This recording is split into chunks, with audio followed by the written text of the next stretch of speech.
Hello and welcome to Hybrid, powered by chinkseyMEDIA. Back again for every word from Mikel Arteta's pre-Tottenham Hotspur press conference. Mikel Arteta has been speaking with the press ahead of our short trip across North London to face Tottenham Hotspur. During his press conference at the Sobel Realty Training Centre, Mikel previewed the clash, gave an injury update and much more. Here's everything he had to say. On if there are any fresh injury concerns. No, nothing new. Nothing new to add.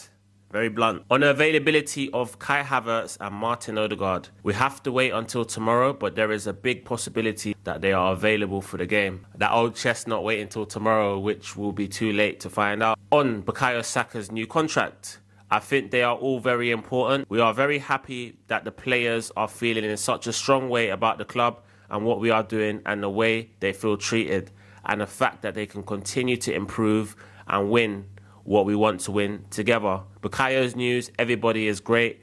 He's one of our own. We got him here since he was very, very little. For him to make that decision and the club to be so aligned with him, I think it's a really positive thing. I think Bukayo Saka symbolises the club, symbolises Mikel Arteta's tenure, and symbolises what the club symbolises, which is unity, showing love and respect to the players and people that show love and respect. So it's reciprocated. I don't think there was ever a chance or an inkling or an opportunity or mere opportunity of Bukayo Saka ever being uprooted from the club that he's been playing for since he was 8 years old, nearly 20 whole years. On how our players have reacted to the Wolves draw, what I've seen is a tremendous reaction again, and I'm not surprised at all. When you lose points in the last kick of the game again, in a very unpredictable manner, I would say, because to predict somebody with a 0.2 expected goals probability and one shot to concede an equaliser in the manner that we did it, nobody can really understand that. But this is football, and that's the beauty of it. And that was a chapter.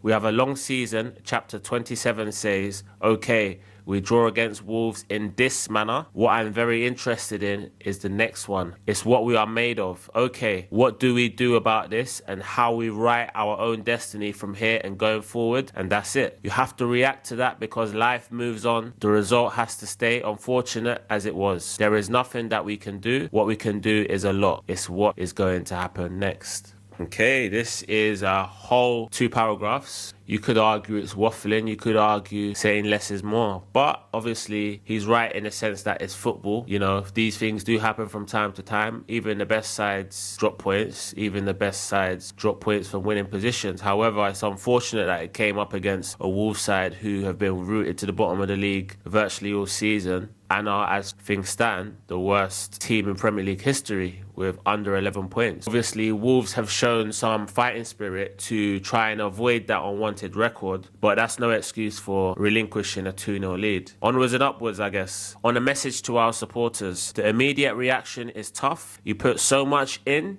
you look at the first half and actually what happened in the game. I was post-match talking about the standards that we showed. It was much better than expected, but it's still not enough to the standards that we required. It's very difficult to understand, so it is a shock in the system. But they've been incredibly good with that. We wanted to give them the victory, we couldn't, and we have to move on. We do indeed. I mean, don't get me wrong, I do believe on one of the few occasions this season, we deserve all the stick, all the flack that we do get, but I don't think it's right to go overboard considering how well we've done this season. I think the players need to take it on the chin, learn from it and move on, because don't forget, we still remain top of the league. The league's still in our hands, as are all the other competitions in which we have a fantastic opportunity to win. On if the North London derby is the perfect opportunity to respond. It's the one we have after, and it's the one we cannot wait to play. If we could play today, I think we'd all love to play today, to get that feeling that we have in our tummies and use it in the right way, and we have to show that against Tottenham. Yes, what a game to bounce back in. The North London derby, NLD, a game we've done really well in the last 3 or 4 years, and we want to obviously continue our winning streak at the Tottenham Hotspur Stadium. On how big a challenge it is to prepare for a game against a new manager, I think it's happened 7 times already this season. We are getting used to it. We have analysed everything that he's done in his career in different clubs, different formations, the players that they have available. From there, of course, we will have the capacity to adapt in relation to what the game requires, but the main focus is also on what we have to do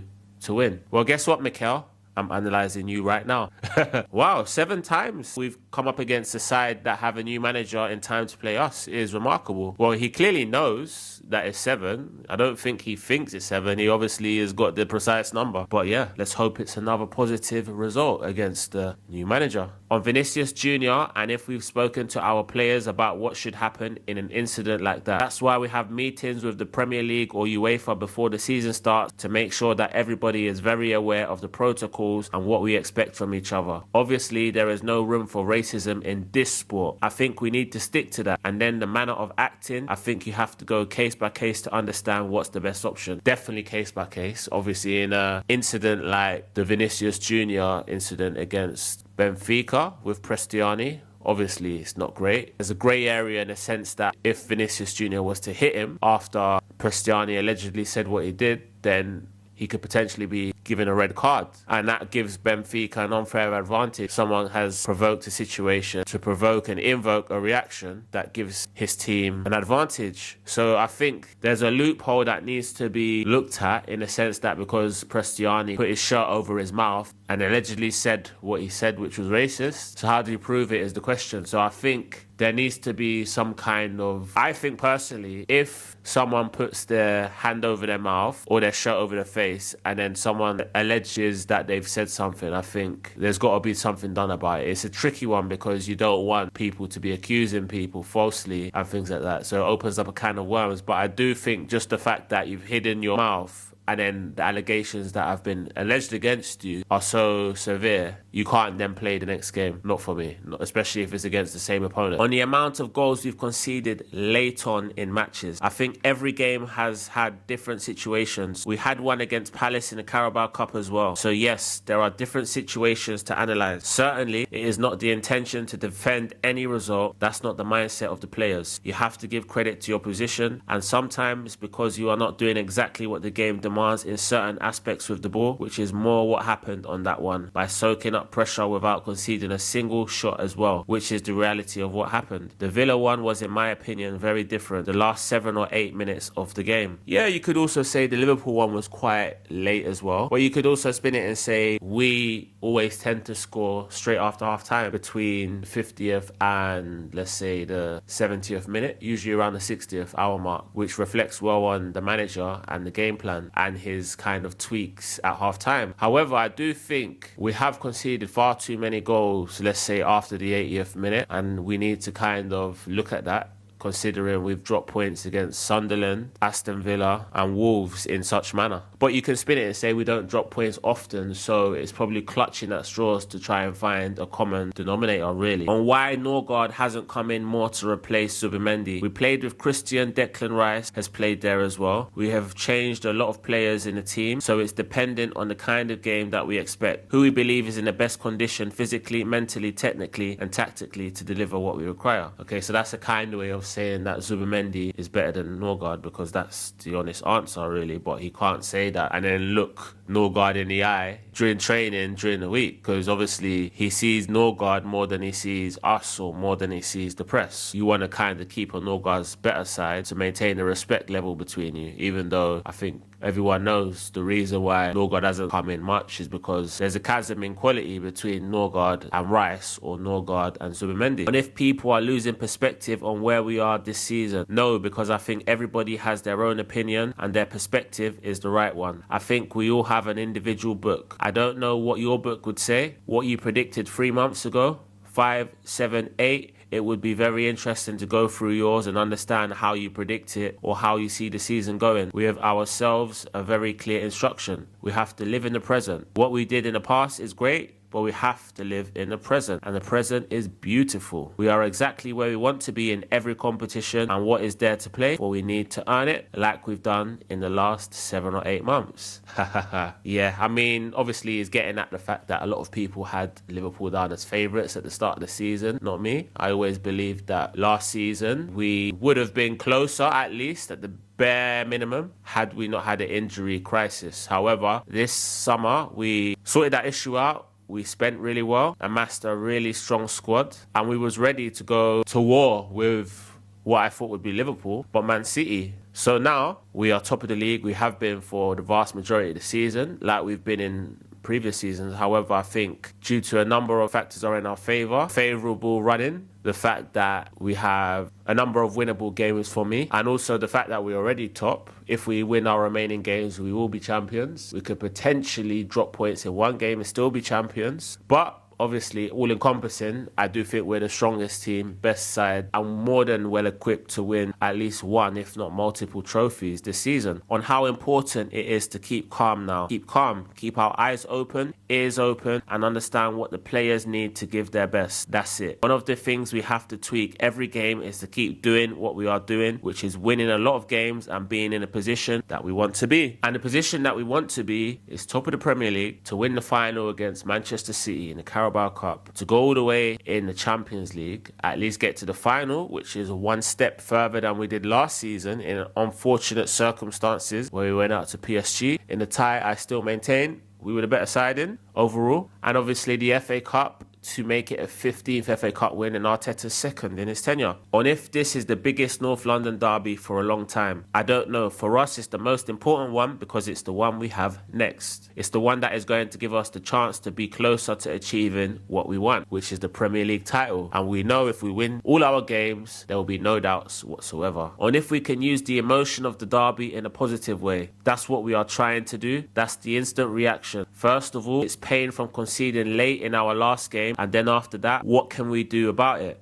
That's it. There is not another thing that we have to do. Now, all we have to do is perform on the pitch. The words are clear. I was a player. Love me when I draw or lose. When I win, to love you when I win is very easy. You have to love the players and be next to them when they need it most. Love is in the air. And you know what? It's February, the month of love. And I'd love it if we keep winning and keep our winning streak against Tottenham Hotspur. On if he was surprised by how our players dealt with the situation against Wolves. No, because I know how much they want it, and that's part of it. When you are so keen to achieve what you want to do and you are putting in so much work throughout the season every single day to get closer and closer to your objectives, you live with that passion. That's very normal. Yeah, what I expect is the players to be absolutely livid, considering the fact that we don't usually, if ever, relent from a 2-0 winning position. We had that horrible run of games a couple years back where we went 2-0 up at Anfield, 2-0 up against West Ham and didn't win the game, and also were 3-1 down against Southampton and managed to salvage a draw, which was a horrendous result. However, since then, we don't usually drop points. Usually when we go 1-0 up, I'd say we're 70% going to win. When we go 2-0 up, I'd say 95% going to win. So for us to actually drop points against a side who have been abject this season, all season, it's an outlier. It's just a red herring. I don't expect it to happen anytime soon again. Famous last words. But no, all jokes aside, I do not expect that to happen again this season, no matter who we play. On a video from Wolves' TikTok about the game. No, I haven't seen it. What I read is the press conference of Rob Edwards, the manager, before the game, and what he said about us and what he texted me. He thinks we are the best team in the league by far. I'm much more interested in that than any other thing because I don't know who posted or whatever, especially because I don't read it.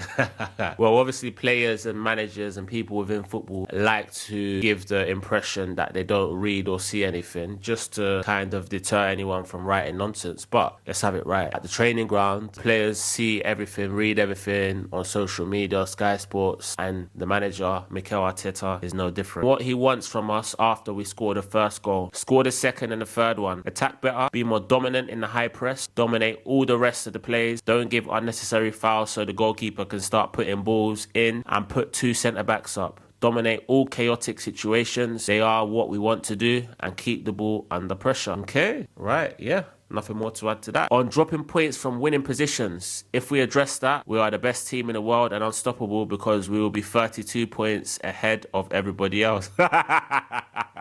Now that is funny. I love Arteta's humour. On wanting to widen the margins in relation to goals for and against. It's very unpredictable to predict the kind of goals that we conceded. The Brentford one from a throw-in, much more predictable. What we can do before that is to prevent that happening is still improvable. And in the attacking process, the first half we had very different outcomes. In the second half as well, a very, very open situation. Didn't even finish with a chance. So a lot of room to improve.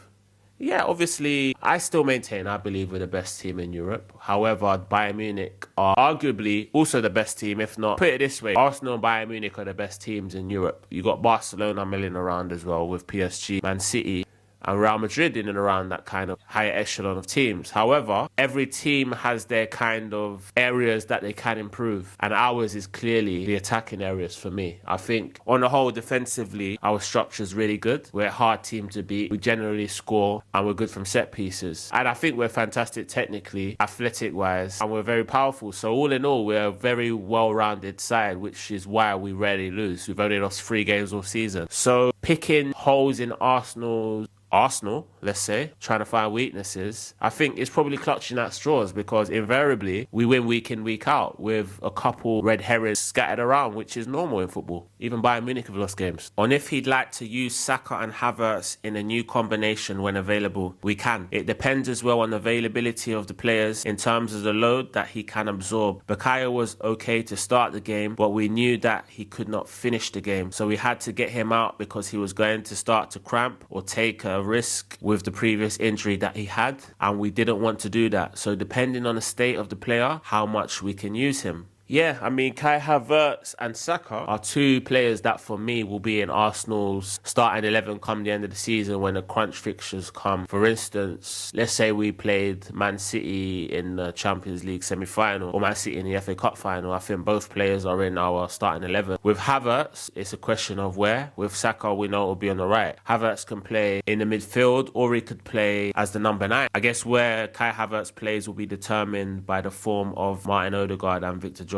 On if Trossard is okay for Sunday, yes, he's fine. Yes. And yeah, obviously Leandro Trossard is Mikel Arteta's guy for the Premier League. However, he didn't start against Wolves because Martinelli played well in the previous game in the FA Cup against Wigan. And obviously there were 2 games in 3 days, so it gives him an opportunity to rotate players in that position. However, Trossard for me will start against Tottenham. On if we need to win trophies for players to want to stay long term, well, up to now, that probably hasn't been the driving force behind their decision. So we'll see from here forward, because from here forward, the trophies will start to come in. On if it's becoming mentally tougher to be in a title race, I think it's becoming more and more exciting, because that means that you are closer. Hello and welcome to Hybrid, powered by chinkseyMEDIA. We're back again for every word from Mikel Arteta's post Tottenham Hotspur presser. After seeing us beat Tottenham Hotspur 4-1 to record a 4th straight win at the home of our biggest rivals, Mikel Arteta was soon in the press conference room taking questions from the media. He was asked about us bouncing back from the midweek result against Wolves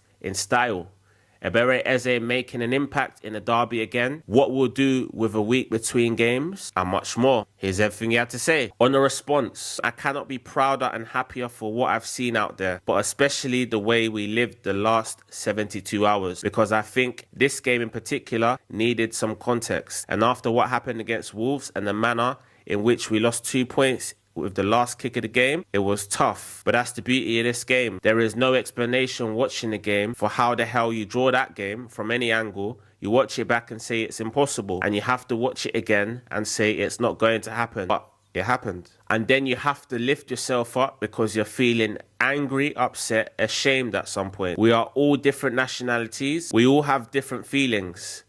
And then you have to bring everybody together. It's been a joy to spend that time together with them, to align everybody and to say, okay, what is going to be happening in the next chapter? That one is gone. How do we use it to be the turning point and to make ourselves better? And that was the focus. That was the intention. After, you have to do it on the pitch. And I think what we've done from the beginning to the end of the match was outstanding. Wow, that was almost like a beautiful, heartwarming poem. But yeah, you saw from Mikel Arteta's reaction at the end of the game how much it meant to him for so many reasons. Just the fact that that Wolves result was horrendous. The pressure was really on, considering Manchester City beat Newcastle, a tough game for them. Their reaction was quite telling as well at the end of their game. So for us to go away from home against our arch rivals with a new manager, having been pegged back to 1-1 just before half-time, knowing that we had 45 minutes to kind of save our season because we couldn't afford to drop points in that game, and we came out 4-1 rampant, emphatic winners, I think warranted his emphatic celebrations at the end. But that being said, tougher tasks await. On the players, his performance showing how much we wanted it. The way I could feel them after the game and the way I was feeling, it's much bigger. It's not a job. When you are disappointed about what you've done in your job, you don't feel that way. It's much bigger than that. That's our passion. It's the purpose that we have. The objective that we have is what we love doing, and that is very painful. But as well, it can be very rewarding. And today, football shows you that keep going, whatever you do, you win. Keep going. If you lose, drop. Keep going because it is worth it, especially with the people that we have in this club. Well, that Tottenham game's got to be the driving force, jumpstart to the rest of the season, to the title running, which we're now in. The last kind of 9, 8, 7, 6 games of the season is where pressure starts to crank up. Every mistake could be fatal. But, like I said, tougher tests lie in wait. And if he knew about Eze's goal scoring prowess in the second half of the season, we looked at every stat, but that one, to be very honest, no. I mean, he scored 5 goals in the last 2 games against Tottenham, which is extremely difficult to do. But I could see that he wanted to prove something. He was upset, even with me, because I didn't play him in the other day from the beginning, and some of the decisions that I made. And I start to understand how we're going to get the best out of him now. Yeah, I knew that he would actually start this game. I did allude to that in the previous podcast. Just the fact that he played well against Wigan, the fact that his recent record against Tottenham, the hat-trick he scored, and also the fact that the history he has with Tottenham, the fact that he almost went there. All of those encompassing, I thought the fact that he rested or didn't play him against Wolves meant that he would play him against Tottenham. So he would be hungry. And obviously the half-time substitution would kind of give him more vim, more hunger to prove the manager wrong. Boy, did he. And if today showed how the attackers can unlock themselves, yes, I think they have some very, very good moments. With the amount of goals and performances and wins that we have in every competition, they are showing that. But you have to show it when it matters. And when it's really on the edge and people are doubting, that's when you have to stand up. And it's very difficult to do it. But today, I think individually, they had some huge performances, and I'm very pleased to see that. Yeah, we've been here before in recent seasons, but hopefully those experiences could stand us in good stead to go one better than we've done previously. On Bukayo Saka being back to his best, I loved his attitude, his presence, how dominant he was in the game from the beginning. The first reaction immediately, he wants to grab the game and he really wants to say, I'm here. And that's what I love. He didn't score, but he was in every action. I think he was really, really good. I mean, if Bukayo Saka can get back to his best, then boy, we're in for a really, really pleasant end to the season. On his feelings for the way we've reacted, I am very, very proud and very happy. Not for today, but what happened in the last 3 days, because we said, okay, let's love the players when they need it the most. But as well, sometimes the coaches and the staff, we need some love as well. We need some people around them with positivity, drive, and who stand up next to you when we need them. And it's been really, really good to work with them in the last few days. So that goes to show that the manager kind of criticizes and pushes and urges the players when they win, but when they lose, shows them love and kind of has an arm around the shoulder. And that's what Pep Guardiola tends to do. So no surprises there. And no surprises where he's got that from. And if he's spoken to Eze about his impact in this fixture, you just have to look at his face and the way he was in the dressing room, and with that big smile, and his eyes are just expressing everything that you need to. He came here for a reason, and we need those moments from these players. I think him and the front players today, I think they've done what we expect from them. And long may that continue. Long may that continue. I do think it's good management knowing that Eze was the perfect player to play in this game, just considering the context around him. And look what he's done. He's got 5 goals against Tottenham, and he's also got the winner against Crystal Palace, his former club. Got an assist against Man City. Big games, big moments, big player. But long may that continue. And if he's going to let the players drink cocktails in our week off, I don't drink cocktails, so no, we will do our own thing.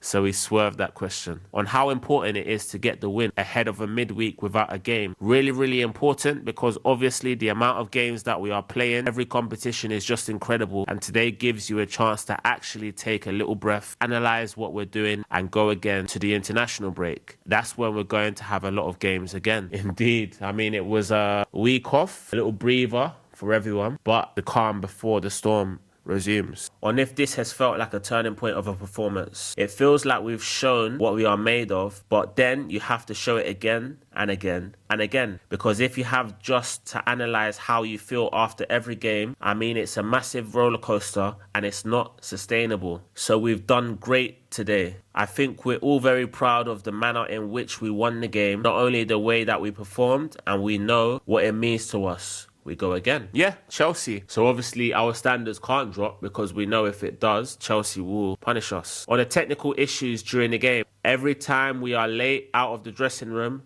we get huge fines. So I said to them, who's going to get this fine? Because that's 6, 7, 8, 9 minutes. So someone is going to get a big fine. I'm sure that everyone is going to look at Sky probably to the Premier League, the Premier League to Sky. So yeah.